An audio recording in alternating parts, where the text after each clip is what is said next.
We all know there's a stigma that's associated with mobile gaming. You've seen the advertisements on social media disguised as Age of Empires 2 or pretending that basic mathematical equations qualifies as gameplay. Well, here at Calchemist we're against that kind of anti-consumerism, and we believe you're worth it. But rather than trying to sell you overpriced shampoo products, we've instead compiled a list of great mobile games that are completely free, have little to no ads, and offer engaging gameplay so you don't have to wait 3 more days for your pretend castle to get new walls. And so, episode 2 in our series brings us to Vendir, Plague of Lies. Vendir brings a classic RPG format with all of the deep storylines, character interaction, loot variety, and a skill tree with more options than your sister's OnlyFans. This game has somehow managed to repackage everything befitting of the genre onto the mobile platform. And while, yes, a few other games have too, most notably being the classic Baldur's Gate series and Icewind Dale, rather than simply being a PC port that is barely playable on an 8-inch screen, Vendir understands that size does in fact matter and has built their game specifically with mobile in mind. They also aren't charging 10 schmeckles for it, in fact they're charging nothing, zilch, zero, it's completely free mate, and to top it off there's none of that intrusive ad bollocks. If that's already caught your attention, then good. Now let me just keep it for a bit longer and I'm going to tell you exactly why this game has been worth playing through multiple times. I'm going to try to avoid story spoilers throughout the video for obvious reasons. There's important twists and turns in the game that I wouldn't want to ruin for anyone. But in short, the land of Vendir has been plagued by lies. No, but really, the story centres around the definitely unrealistic concept of government corruption and cults that spread misinformation in order to manipulate its citizens and bend them to their will. There's a lot of murder and deception to keep things hidden, and the player is made aware of this right from the get-go when as soon as the game starts you're involved with the heinous crime of receiving some meal. So while you travel through the game picking up the breadcrumb trail to discover and reveal the truth behind these conspiracies, you're gonna have to be a dick about it and play your part in their game of lies and deceit.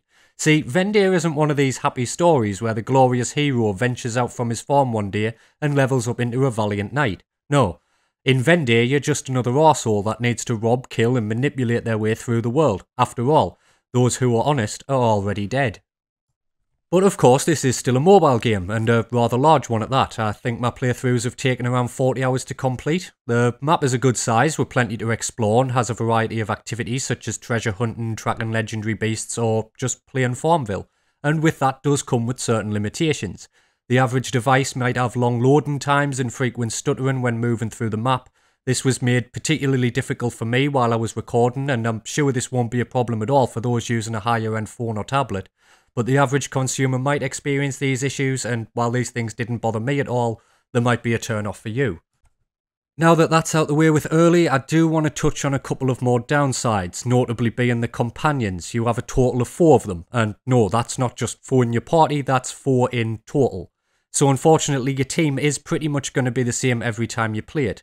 Adding to that, while you can build these characters any way you like and have access to all of the skills your main character does, the companion stats and start skills do lean slightly towards one type of build. Your first companion, for example, having naturally high strength that clearly points towards being a warrior, and the second is set up to be your generic bitchy mage type. Of course, multiclassing is possible, and fortunately there are multiple paths that can benefit from a single attribute, meaning you don't necessarily have to split stats to get a variety of skills that you want. The second negative here, for me at least, would be the graphical style. Vendir is created by the same developers who brought us Vampire's Fall Origins, another great game that I highly recommend and will probably even make a video on in the future. However, that game has a more artistic and stylized, almost hand-drawn graphic to it, which fits the mobile platform much better than what they opted for here in Vendir.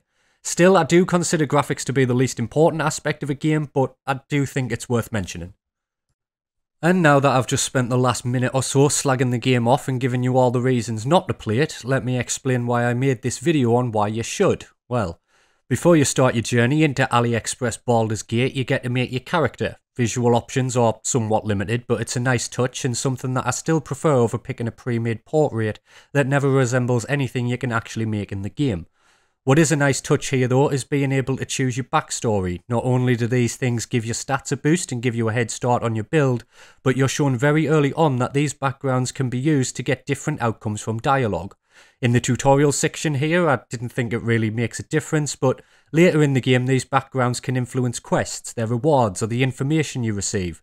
On the topic of dialogue, it is also affected by your charisma skill, but fortunately it calculates a total from the whole party, so you don't have to gimp your main character into being that little talking monkey. Getting further into the game mechanics, you will find it relatively bare bones. There's no stealth mechanics or little mini games that you might find in console or PC titles, and while the side quests can play out differently depending on your actions, the main quest remains very linear for the most part. Jesus Christ, Calchemist, you're still slagging the game off. So when are we getting to the good parts? Well, the crafting system is fairly fleshed out, although you'll mostly be using it just to turn wheat into bread to avoid paying the extortionate prices of the plague doctors. But you can also craft other food items, a variety of potions, lures and upgrades for your equipment with gems. But honestly, having now done 3 playthroughs of this game, it's mostly just going to be used to live out your fantasies of being a baker. Naturally, as with any RPG like this, party setup is essential, having your tank taunting enemies to attract attention, your mage balancing between healing and debuffs, and your DPS putting out the burst damage. But you need to be careful with your skill usage. Combat revolves around a focus point system which is used in order to activate these skills. Your character's FP amount and regeneration rate is determined by your weight level and equipment, and managing this resource is crucial as it regenerates pretty fucking slowly. So balancing your buffs, debuffs, healing and damage output is make or break when it comes to combat, and understanding that around half of your turns you're going to be too tired to do anything but send basic attacks in the enemy's general direction. Keep an eye on this little limit breaker meter here as well. When this bar fills up, your party instantly gets their whole FP restored and is granted an extra turn to make use of it. So to maximise this bonus, it's best to be as low as possible on FP just before the limit break triggers, then hit hard with your strongest abilities. But I mean, that's pretty common sense, isn't it? Outside of combat, you'll find a wide variety of plants and herbs to use in different crafting recipes, as well as treasure chests that contain gold, jewels or gear. These chests are very common, particularly in the early game, which helps you get your characters started off and save some money. There's an abundance of side quests, and I mean an abundance of side quests, and in true RPG fashion, you're seemingly the only person in all of Vendir who can take time out of saving the world to collect some wood or deliver some groceries. It's not all fetch quests though. There's gladiator matches, drinking games, playing out your London life and mugging people for their possessions, and a variety of bounty hunting quests that unravel into a whole story of their own. There's also a talking slab of meat that asks you about the weather, which, I mean, come on. Aside from the quests, you'll also frequently find these red skull things on the map, where you can fight an exceptionally dangerous character for that area and to earn yourself a unique piece of equipment. A few of these can be done mid-game, but it's pretty clear when you're fighting them that these are end-game content made to test your party. It's worth noting that this game and its vampiric cousin are known to be quite punishing for players that aren't familiar with mechanics like this, having seen numerous comments and reviews complaining about the difficulty, and yeah, that is kinda somewhat true if you're inexperienced with the genre. It is very easy to mess up your character and build, and combat difficulty spikes if you venture too far from where you're supposed to be for your level, but with cautious exploration you'll find more than enough side quests and encounters to level up and get the gear you need to push that bit further. I'm sure anybody who's played RPGs like this knows exactly what to do in this situation. So while some might argue that this is done as an artificial way to extend the game time, but I like to think of it as a way the game nudges you to explore and see what else it has to offer instead of just trying to rush through it. But if you're still struggling, here's a few pointers that might help you survive in the land of Vendir. Number 1, numero uno. Instead of playing the Plague Doctors, that is so hard to say. Instead of paying the Plague Doctors, I've already mentioned that you can make bread or other food items, but if you're lacking the materials, you can instead purchase pork meals from a variety of traders on the map. These meals remain the same price throughout the entirety of the game and will fully heal your party for significantly cheaper than the doctor would. Number 2, gear is more important than level. At first, of course, level is important in order to get you useful skills and stuff like that, but in terms of stats, gear is going to give you far more points than what an extra level will get. It's important to keep purchasing new gear whenever you can, but do make sure it's worth it. A general rule I like to have is that I'll only purchase an item if it gives us at least 10 more points into the stat that I want. Number 3, party composition is vital. I'm sure many of you already know RPG Team 101, but for those that don't, having a dedicated tank is a literal lifesaver. The starting companion works great to build into this by giving her heavy armour, a shield, and getting the skills such as taunt and shields up. Prioritise her vitality more than the others and use her to protect the party and dish out debuffs such as Broken. Likewise, a dedicated healer is just as important. I've found that going down the necromancy path gets better healing results than the doctor path, with necro heal in particular being able to heal the whole party. This leaves your last two members can focus solely on damage, and you can build these pretty much anywhere you like.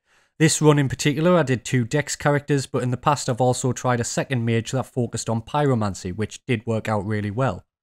Point number 4, vary your damage types. Try not to have multiple people in your party dealing the same damage type. Being able to mix it up means that no matter what you're facing, you're able to hit its weaknesses. Also, having a weapon buff ability like lightning or arcane can help give the party member that boost they need if their standard weapons are resisted by the opponent.